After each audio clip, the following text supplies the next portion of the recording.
Hello guys, hello Virgo, welcome dito sa aking channel, Kapalaran 888 Virgo. Alamin natin kung anong messages, vibration, gabay energy para sa inyong lahat. Ito general reading, so pwede kang makaresonate. Kabitin mo ang iyong intuition sa panonood, Virgo.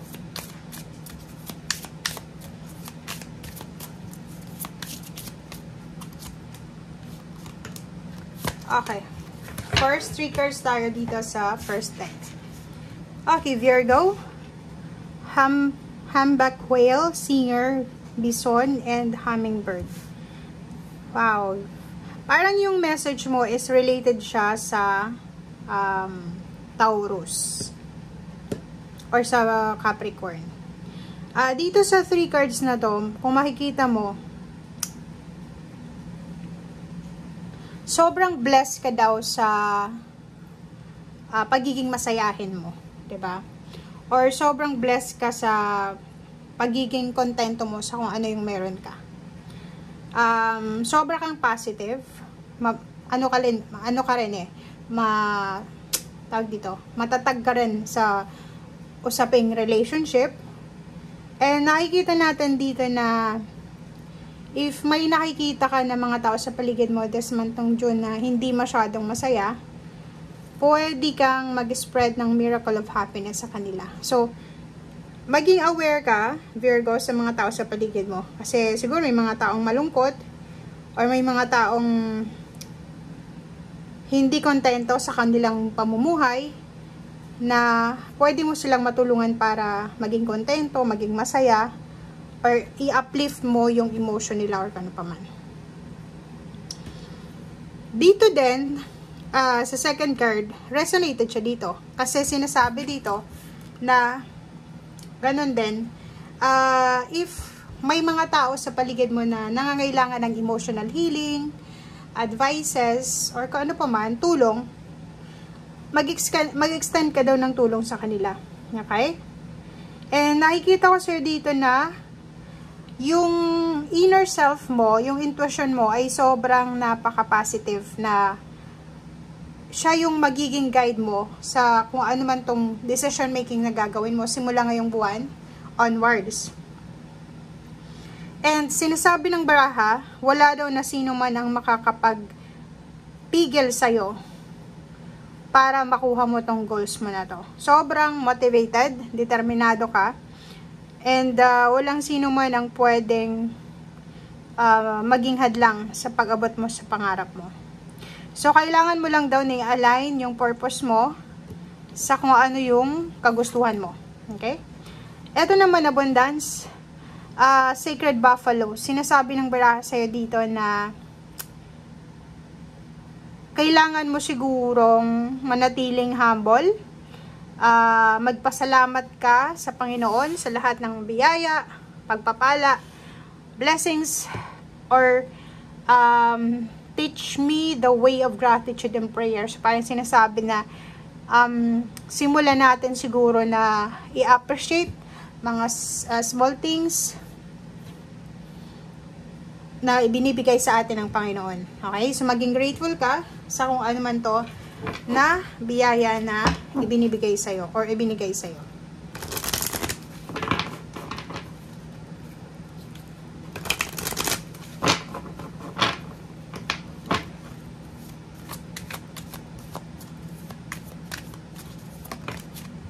Okay.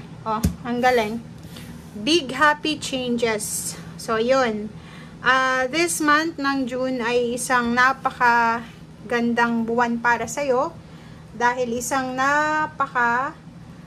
laking pagbabago, masayang pagbabago sa buhay mo ang mangyayari. Okay? So, it's either manifestation of abundance, ng milagro, or kung ano man yan na mamamanifest mo this month ng June. It's either positive endings, new beginnings, achievements, and success, victory, and celebration.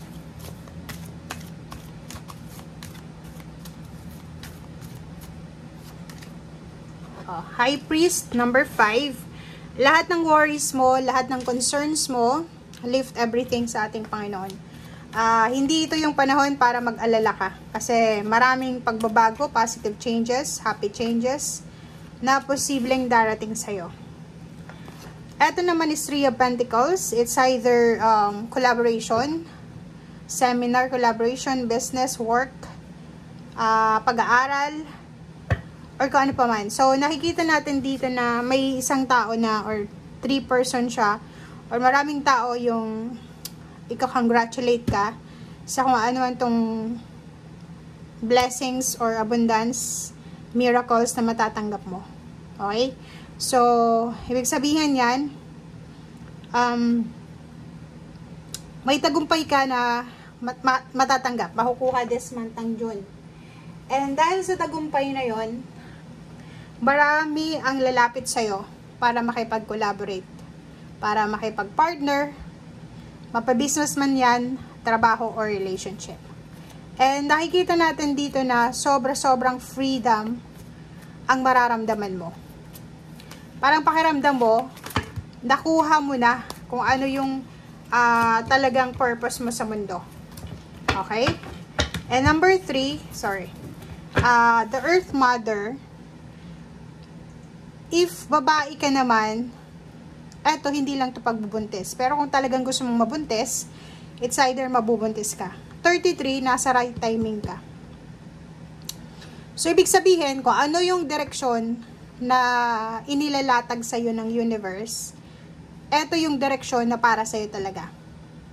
Maraming ideas, inspiration, new goals, inspiration, vision na posibleng sisimulan mo, lalo na sa usaping salapi. Yung problema sa pera, siya yung una mong target, diba? So, ngayong buwan ng June, yung kakulangan sa pera, problema sa health, or sa kung ano pa man na problema na related sa earthly things, tangible, siya yung magiging focus mo ngayon. Siya yung parang bibigyan mo ng pansin. Ang dami-dami mong mga bagong ideas para i-resolve yung issue na to sa problema sa pera.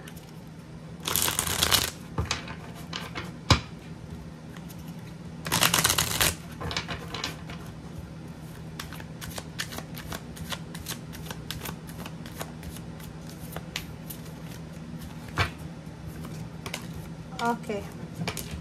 So, High Priestess, High Priest, yun. Lift everything sa ating Panginoon. Makinig ka sa sinasabi ng iyong intuition.